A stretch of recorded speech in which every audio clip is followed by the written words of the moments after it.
Next segment is brought to you by FanDuel. As always, man, I love sports. I love them so much, I never want them to stop.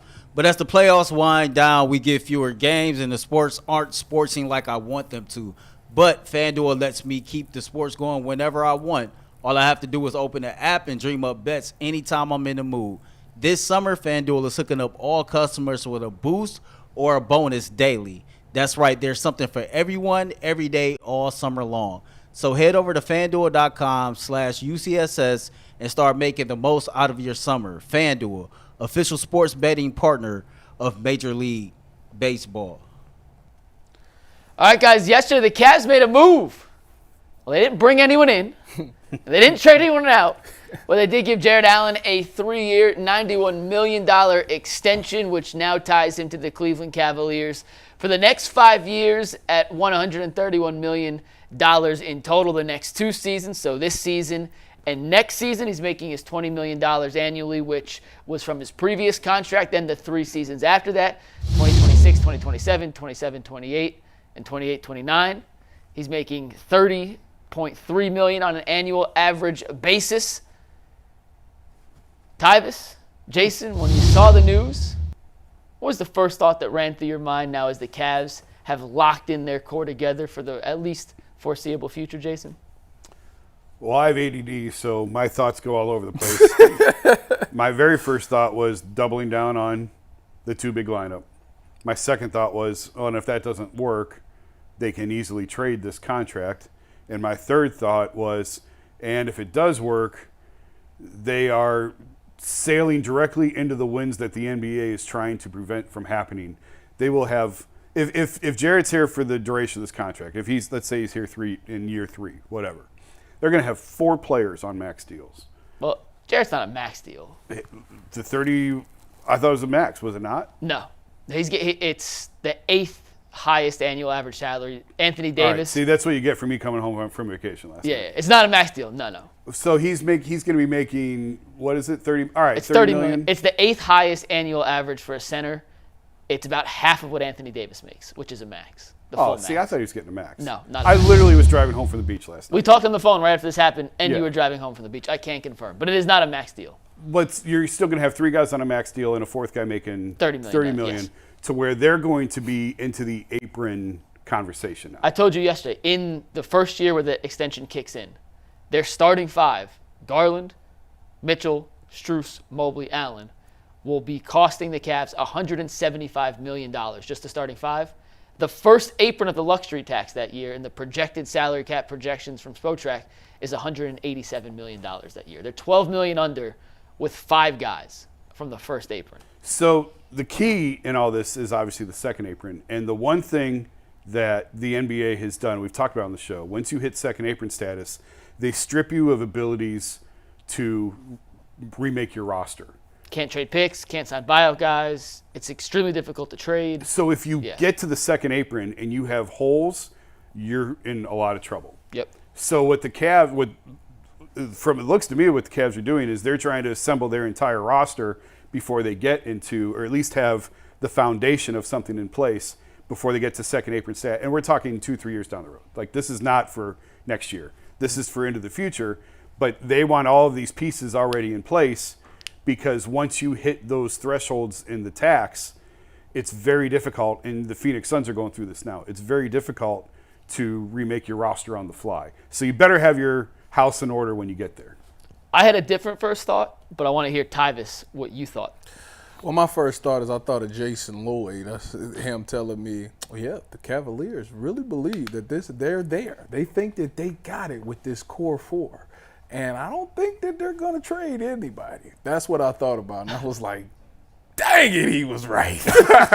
Like, you know what, though? I think that when I looked at it, I said they truly are taking the Celtics motto, where the Celtics have thought they've had the 2 guys all along, and no matter what the outside noise was, they truly believe that they had 2 guys that can take them there, and they just needed to tweak it just a little bit. They just need something just to tweak a little bit, and they was there. And I think that that's where this Cavs organization is. They feel like these 4 is really good, and they're there, but it's just one little piece that we missing that could really make this thing go to the championship.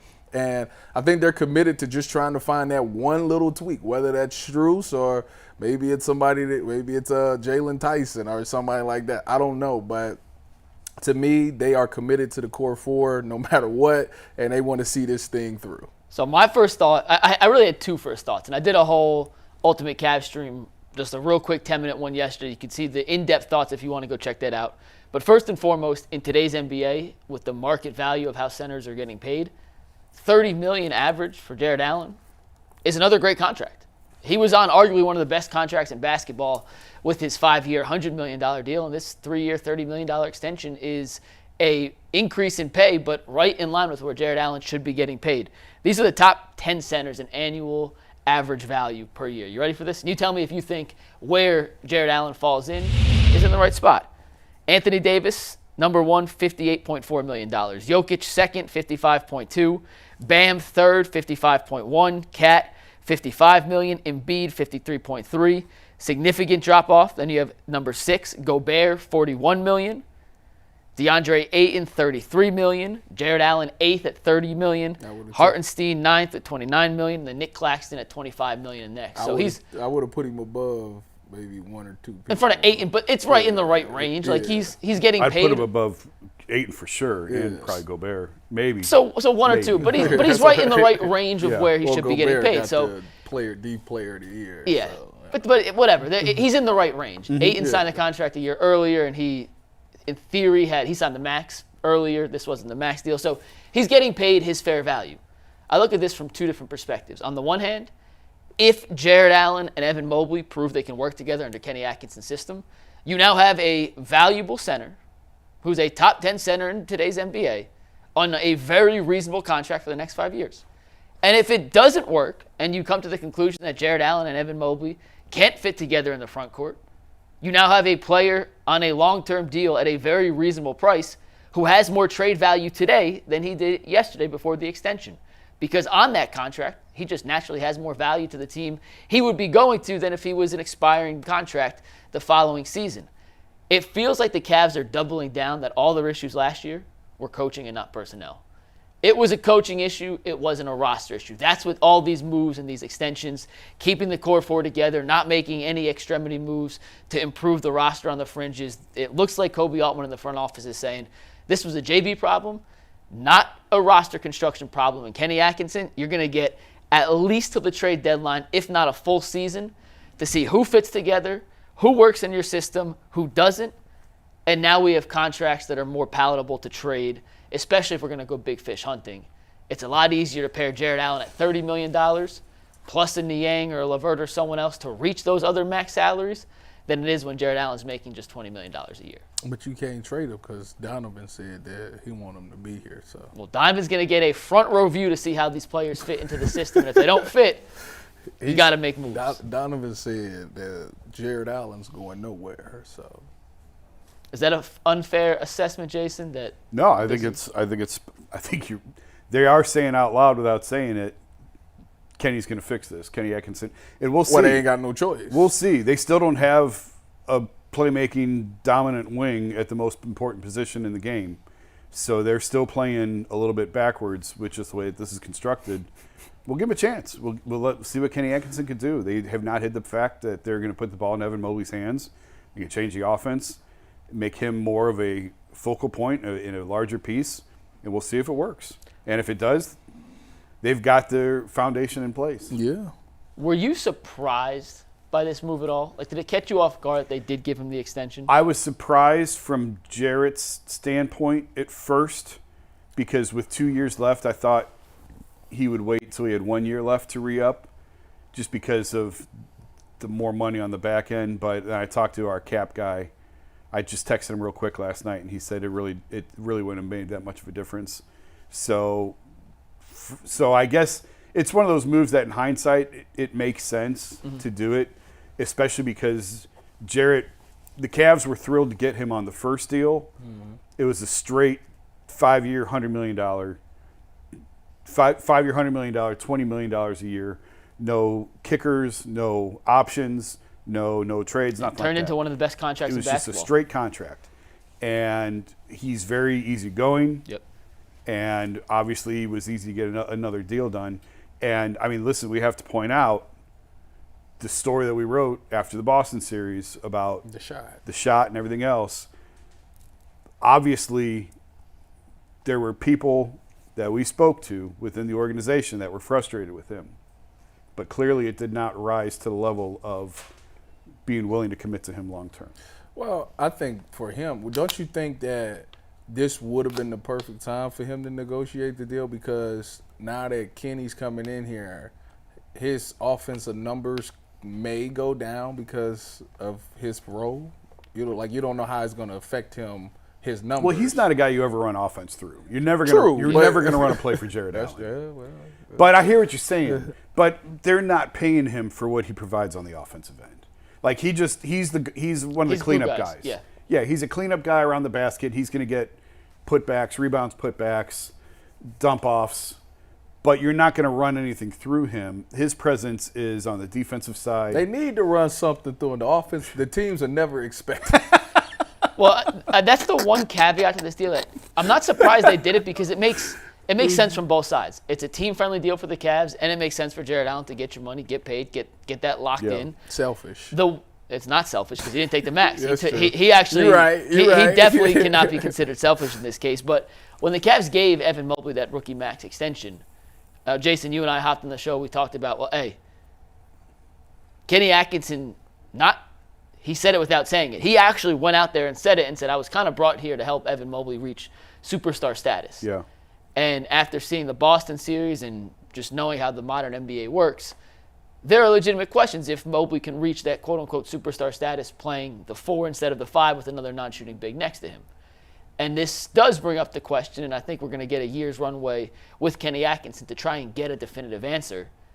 Can Evan be a 4 next to Jarrett Allen, or does Evan have to be the 5 to reach his full potential and reach what they're paying for by giving him the rookie max extension? I got a question, an Evan Mobley question for you. Please. And it might sound crazy, but you're the perfect person to ask. That scares me. So when you look at Bam Adebayo and how he is offensively, and then you look at Draymond and how he is offensively, you'd say Bam is better, right? You say Bam is here, Draymond's probably like right Currently here. or like at their peak? Currently. Yeah, Bam's better currently. Okay. Do you think when they did this coaching search, do you think so Kenny Atkinson is more likely to get him to turn into Draymond than maybe a Chris Quinn was to get him to turn into Bam?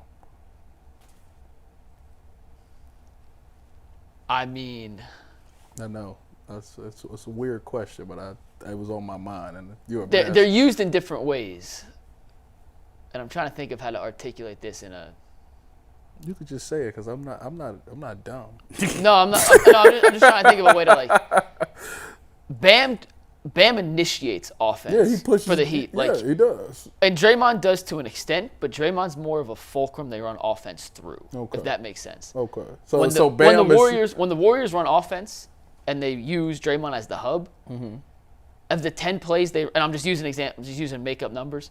The 10 plays they run, 1 is for Draymond to actually score, 9 is for him to find Steph, Clay, Wiggins, whoever. I got you. When they run offense for Bam, it's 50-50 play make versus Bam. We're trying to get you in an advantageous position to attack. So it would be a big leap for Evan to be like Bam, and it's more closer for him to be more. I like think he's Draymond. more closer to the Draymond archetype right now. Doesn't mean he can't get to the Bam, I got you. but Bam's a more fluid ball handler, and I feel like he has a little more stop, start, go than Mobley does at this point, to where he can attack bigger guys off the dribble. So I would think in year 1, the progression is start where Draymond's at, Yeah. and then hopefully get up more where towards we're the at. Bam, if that makes sense. Well, Bam's incredible. Bam looked good Bam's yesterday. incredible. Which I told y'all about against South Sudan what was going to happen. Yeah. Just toying with it. Jason, is that? No, I actually like the way. Did I like the way you describe said that in a way that makes sense? Yeah, I like the way you said that. When I think of Evan Mobley comps, I've never thought Bam Adebayo. Well, a lot of people thought that if he could ever get there, like that would be like the peak of him is some Bam Adebayo. I think if he gets to Anthony Davis, that's his peak. Yeah, I think he's more Anthony I Davis think he's more offensively. Anthony Davis than Bam Adebayo. Anthony Davis could do everything, though. Yeah, but Anthony Davis could do everything when he was set up properly. Anthony Davis wasn't. He ain't coming up the court and doing. He all could, but he was never used like that. Yeah, I got you. The Heat run stuff. I'm about to through say, Bam's Bam court. literally runs point guard sometimes, and I'll be like, And this begs the question. This is what I was getting to with the Allen extension now. Can Evan do that with Jarrett on the court? And I'm hoping Kenny Atkinson can find a way to unlock it. It'd be And there are nice. ways, and I'm going to do a whole diagram, and I'm going to design some stuff later before the season starts on ways you can make and create space even if you can't shoot. Because there are ways to do that, and Kenny Atkinson is significantly smarter than I am, and the stuff I'll throw out there is the most elementary version of it. I'm shocked. You went to Emerson. Kenny Atkinson has coached in the league for a very long But time. y'all, like, Emerson's put out all these great And I coaches. came into media where you don't make money, and they all are coaching where they're doing very well for themselves. So, yeah, we could talk about smarts and not, and I totally missed that boat. But I'll show you some ways that you can create space, even if you're not a shooter. Mm-hmm. But can you create enough space if Evan's starting from the foul line? That's the question. If he's initiating offense from the elbow, is there enough space, even if Jarrett Allen's not out of I feel like that's tough with Jarrett out there. And that's the question that they're going to see if Kenny Atkinson he got to can start answer. he got to start from the 3-point line. Which is why I've said, we've talked about this on the show before, but anytime going into last year, I talked to people around the league about the Cavs. It was always Evan Mobley and 4 shooters around him. No mention of Jarrett Allen anywhere. So That was the view do you from see outside. do you ever see a scenario where Jarrett Allen comes off the bench? Not when you're paying him $30 million a year. Yeah, I think that they're committed to making this So work. It's a 1-year runway to see if it works, and if not, Kenny, please. I sparse it up. I hope you. Oh, I hope you. I'm not optimistic. Like, I thought they needed to break up the front court before the back court. You said that 100 times. I thought Donovan and Darius can figure it out. They played fine together 2 years ago, the year before the season that just ended. I don't know that they're going to figure this out. But we'll see. I mean, hey, How much? that's why Kenny Atkinson's here. How much they paying Kenny? Kenny? I haven't seen the numbers yet. Yeah. All the numbers have never. Final thoughts on the Allen extension, though. Overall, like it, love it. You know what? hate it. Overall, where we're at with this, where this organization is, I have no choice but to like it. Like I say, Jarrett Allen is a guy who's consistent. He played. How many games did he play last year? Like 75 or something like that. 77 in the regular Yeah, season. so like he's a guy that's dependable. When other guys are in and out of the lineup, he's a guy that's constant. He's a guy that's still gonna get you rebounds. He's a guy that's gonna be your defensive anchor. He's a guy that's there to clean up stuff. So you still need that guy, and I like him there. Obviously, when you just look around the league and you look at all these other offenses, and you be like, man, I wish the Cavs could do that. That's fine, but at the end of the day, this team still does a good job of putting points up, and he's a guy that's consistent. You know what you're going to consistently get out of him, and I kind of like that. So I don't have a problem with the contract. It's not a bad contract at all, especially with where salaries are going, where we're going to look back in 2-3 years and see what this number's at. It's not a bad contract. No, I said it earlier. If you keep him, it's a player on a good contract. The highest, according to the projections, his salary will impact is 16% of the cap. Jarrett Allen's worth 16% of your cap on the worst day. And if it doesn't work, it's now a more tradable piece because he has more value. Earl, let's get a read and let's talk a little more Browns.